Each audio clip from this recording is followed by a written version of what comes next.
Welcome to Homespun, where creativity finds its voice. I am your host, Misty Doan, and today I'm joined by Jess Barrera, founder of Sally Tomato. She shares her journey with us from love of sewing to starting her business and finding success in the industry.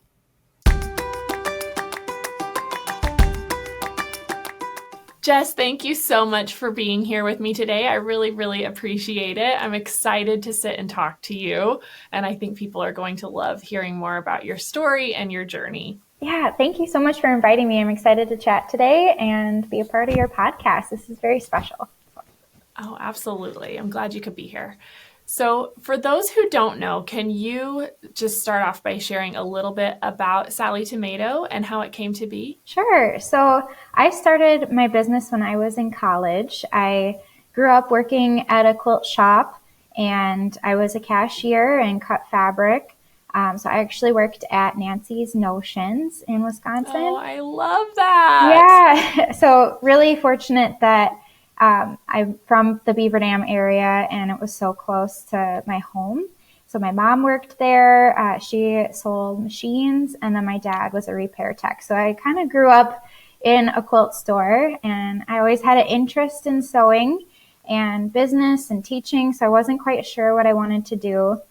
And in college, I did end up majoring in entrepreneurship. And so I was making things and selling them online.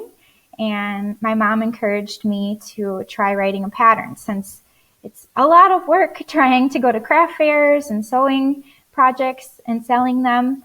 So my first pattern was actually a dog bed with an attached blanket. Yeah. So that was really fun. And since I had worked at Nancy's and I knew a lot of the team, I asked if they would be willing to put it in their catalog. So they did, and it did really well. And I've always been interested in the bags, and it's a fun challenge to incorporate the hardware. And I started researching faux leather and cork fabric and zippers, and it's just spiraled from there and grown. And I've always paired the tutorials with it and the education with the patterns to provide that support. So had a lot of good customers. I love it. I mean, you've done such an incredible job. It's so inspiring to know that. Like I knew you started in college, and I love that you just kind of dove head first. You're like, I can do this. Is there any like particular project maybe that gave you the confidence that one, you could start your own business behind this, but that, yeah, I'm good at this. I can do it. Yeah. So I think I started out fairly easy with myself. I saw the other designers out there and I thought, well, I'm just going to start with a tote bag and see how that goes. And then play a little bit with the zippers and kind of went from there. So the first bag pattern I ever designed was called the Stylish Sturdy Tote at the time. And now it's kind of evolved into our Anna bag pattern since it's been updated. But yeah, I think it helped just to start out with a simple project. And I've read lots of patterns and researched lots of techniques, trial and error, so to build up my confidence for sure. So I love that. So you kind of grew up around quilting and sewing, which is pretty amazing. But were you always drawn to it naturally? Did you always enjoy crafting, or how did you really kind of get into it yourself? Yeah, so like many, sewing has run in my family. So my grandma knew how to sew, and she taught my mom, and my mom taught me. But I've always been interested in art. I thought about going to fashion design school or even architecture. I love home decor and home design. So yeah, just a variety of interests growing up. And I've always come back to sewing. I've tried garment sewing, quilting, embroidery.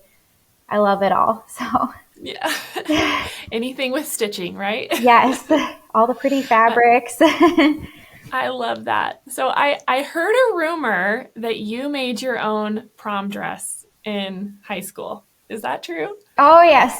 Yep, that was a big challenge. Can you tell us about that? I love that so much. Sure.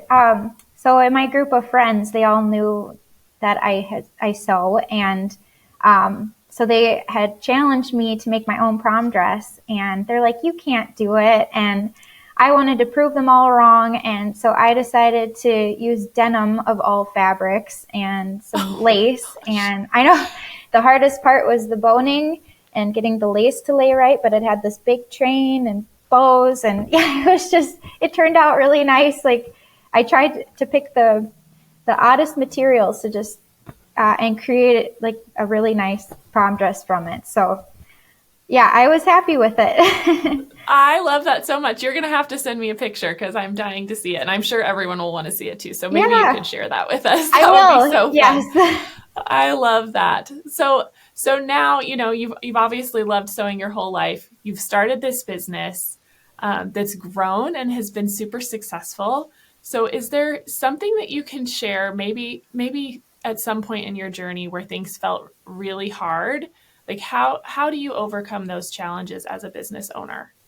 Sure. So, yeah, there's challenges every week still. And I think like surrounding yourself with supportive people really helps, and trying your best to stay organized and schedule out your days so you don't overwork yourself. And definitely in the beginning of years, it was 12 to 16-hour days on top of working and going to school. So I had my husband to help a lot with fulfilling orders and things. But so I think through that initial experience, then it's really important to ask for help. So then my brother started helping and my mom, and it just gets to be too much for one person. And yeah, having some other people involved to understand the business and the situation just helps to be able to talk ideas through. And so yeah, we've got a really good team now that we all jump in when times get hard and figure it out. So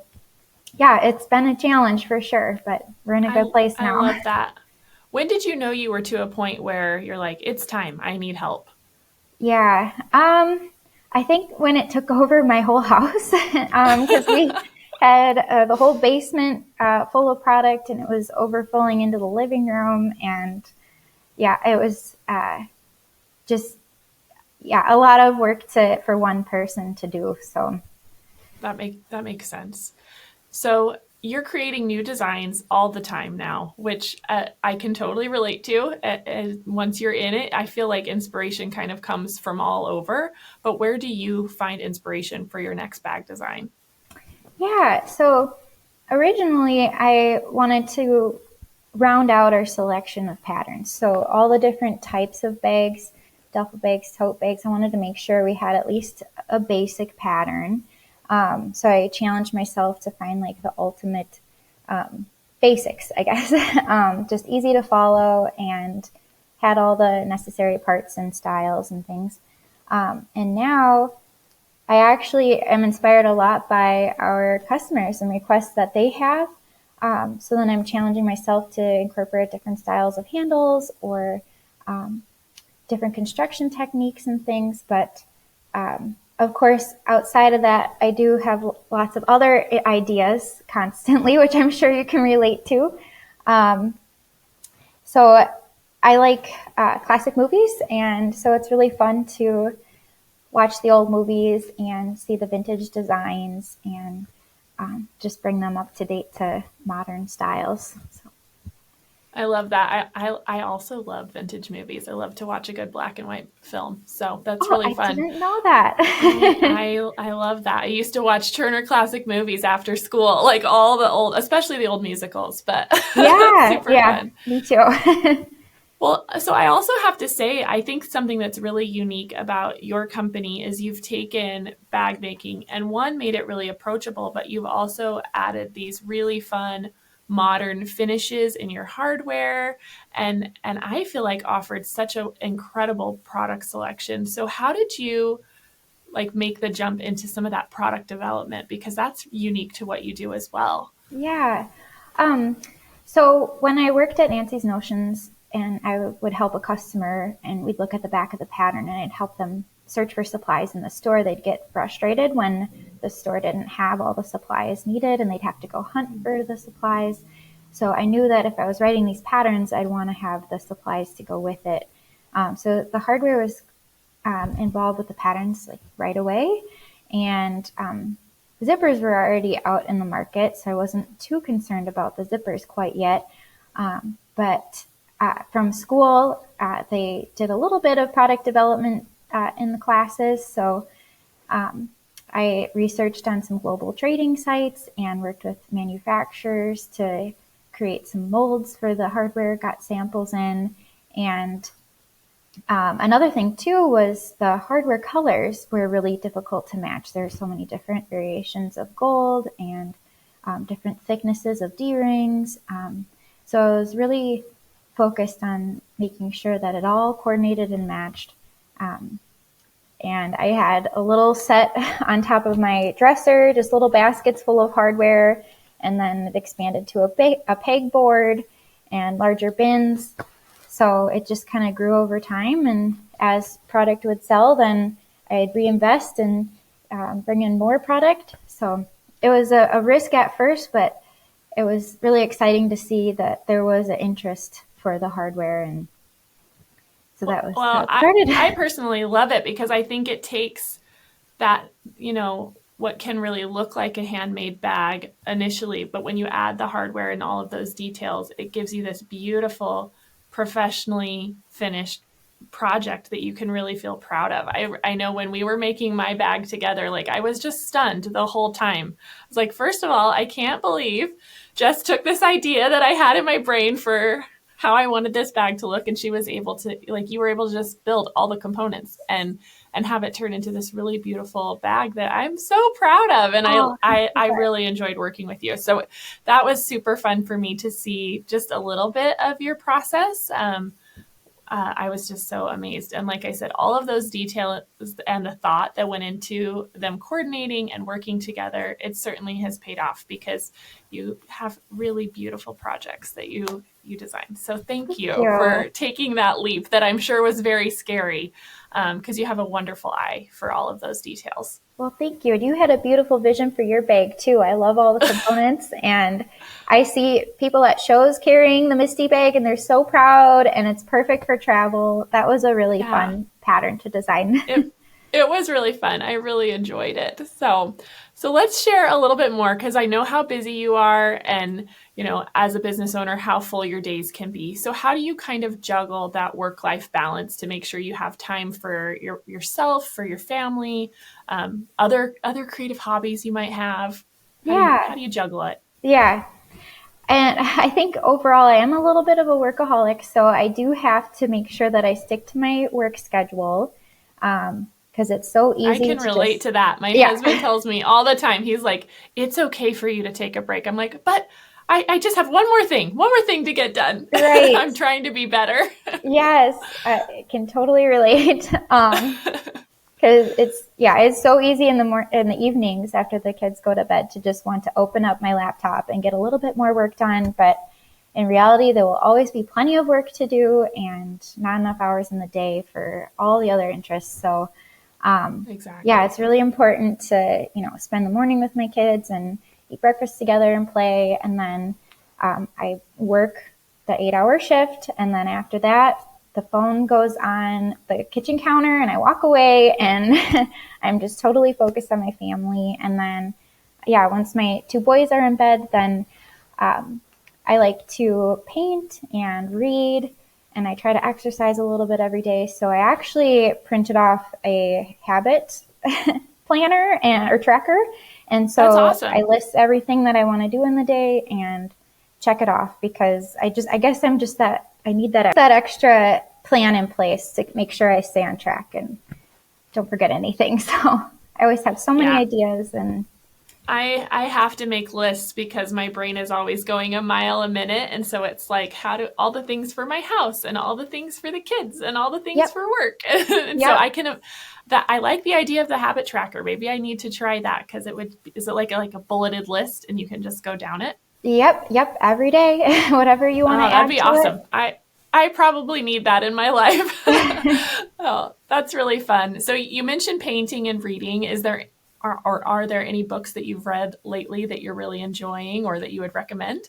Sure. So I've been getting into sourdough. So I've been reading cooking books, and because I also really like to cook.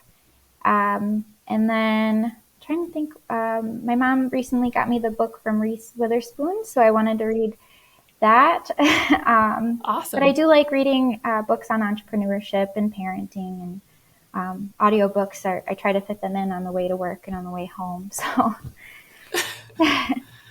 That's awesome. Well, cooking is certainly a creative hobby, and my husband also makes sourdough bread. I have not mastered it myself, but I get to enjoy his. So I'm sure your family really loves to enjoy your cooking hobby. yeah, That's pretty yeah. fun. That's super fun. So, are there any other creative hobbies that you are really drawn to that you still do quite often? Um, let's see. So besides painting, now that my kids are getting a little older, I've been getting a little bit into jewelry. Oh, So, fun. because they like working with the beads, and yeah, we have the melty beads and stuff. So I guess kids crafts I've been interested in, and I've thought about incorporating them into Sally Tomato as well, with small projects and more education to get younger kids involved. And Oh, um, that's a great idea. Yeah, I love that. I think there's still definitely a need for more education for kids, I think, and kid-friendly projects. I have people ask often, and it's kind of one of those things that now that my kids are a little bit older and I guess need me less, unfortunately, yeah. I'm kind of out of that phase, but I spent so many years doing kids crafts and loving it. So I say go for it, Jess. I think Well, that's a I great loved idea. seeing the Ashland's room makeover and all Oh, the that was so videos fun. that she was into. So, has Yeah, she no. stuck with it? So she's funny. She is such a hardworking, busy kid, but she is very much interested in trying things. And so far, like one creative hobby hasn't stuck super hard, but well, maybe photography. She really loves photography, but sewing hasn't stuck with her. But she's still very much like, "Hey, mom, can we make this?" And so she'll find a project that she wants to make together, which is Oh, really fun. But cool.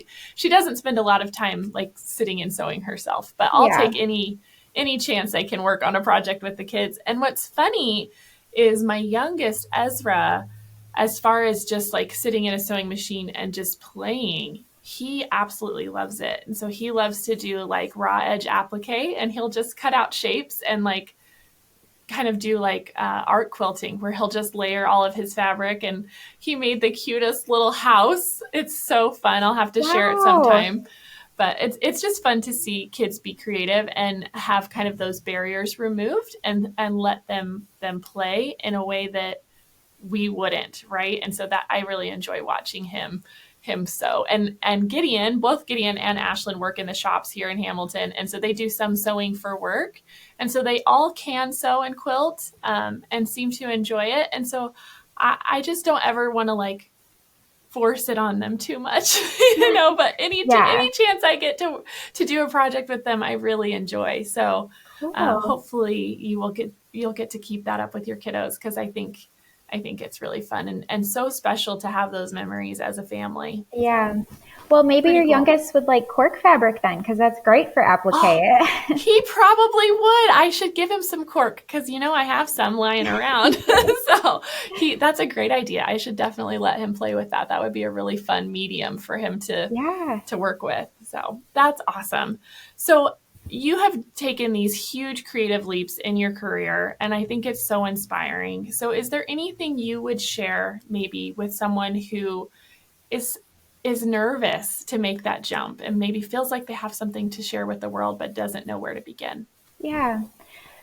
So I'm generally a very soft-spoken person and very shy. So it has been um, interesting in the fact that there is a lot of education and putting myself out there. But I think it's just helped me grow as a person. And it's so important to just keep putting yourself out there, attending trade shows. And when you're at the shows, going around to the different booths, introducing yourself and making friends in the industry and working on collaborations and things. So definitely networking and going to the trade shows really helped build brand awareness, and that would be what I recommend. And get claim your username across all of the social media platforms and start posting content. and challenge yourself every single day to do one post and just stick with it. Consistency is also key to building your brand awareness as well. So. So what was it like that first trade show that you went to? What was that like for you? Yeah, so it was actually quite scrambled to pack everything up. We kind of wung it and we packed up a sampling of everything.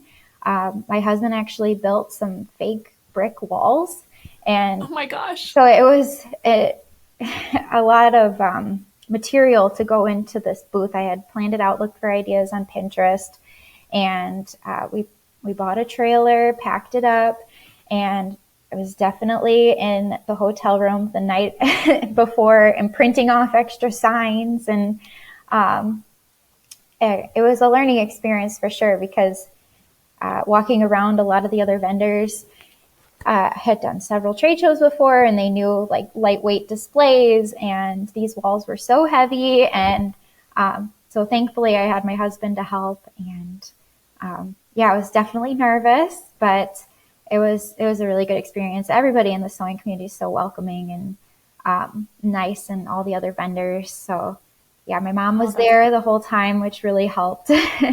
that's awesome. That's Yeah. awesome. So is there someone in the industry maybe that you feel like was a cheerleader for you or helped you along on your journey? Yeah, there are several women. So when I was working in, well, and men, working in college, I worked at a country quilt store. And so Carrie had brought me to my first quilt market, and that's kind of how I learned about the sewing industry.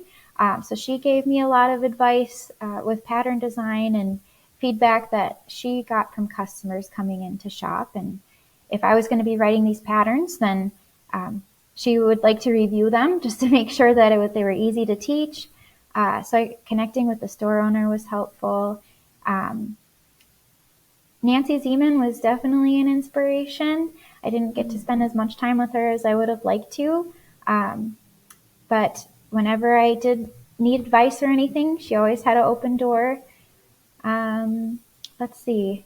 So I think those two were my main contacts. And then also, so Nancy's Notions would have a sewing weekend event once a year, and they would bring in other vendors. So my mom would bring me around and introduce me to everybody. And Sue O'Very, she does embroidery designs and in the hoop designs.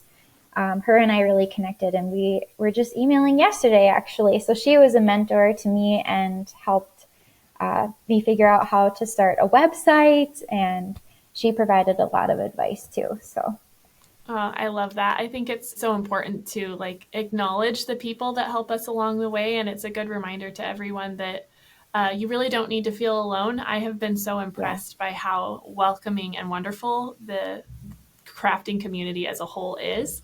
And so don't be afraid to put yourself out there. I have people message me on Instagram all the time with questions, and it's so funny because they're like, I don't mean to bother you. And I'm like, no, I love it. Like, it's so yes, sweet. I'm happy to help. Reach out anytime.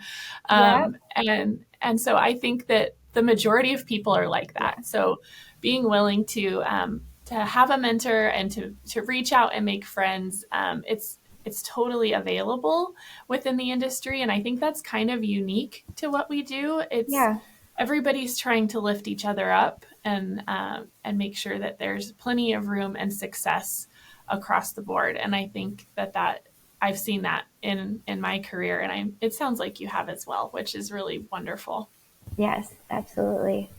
So, is there any like final words you would leave for maybe your customers or the audience that you would want people to maybe think of when they think of you and Sally Tomato?